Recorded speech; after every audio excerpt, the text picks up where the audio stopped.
उत्पल दत्त एक बहुआयामी अभिनेता. त्यांचा जन्म 29 मार्चचा.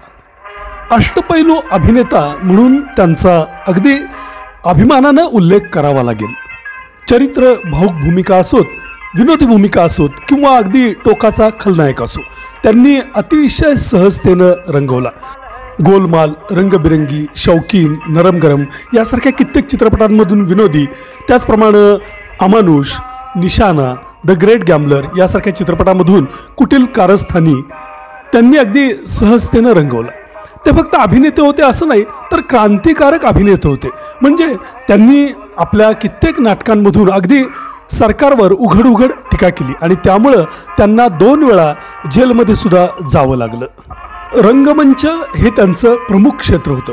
त्या मानानं चित्रपटांमध्ये ते तसे कमीच दिसले.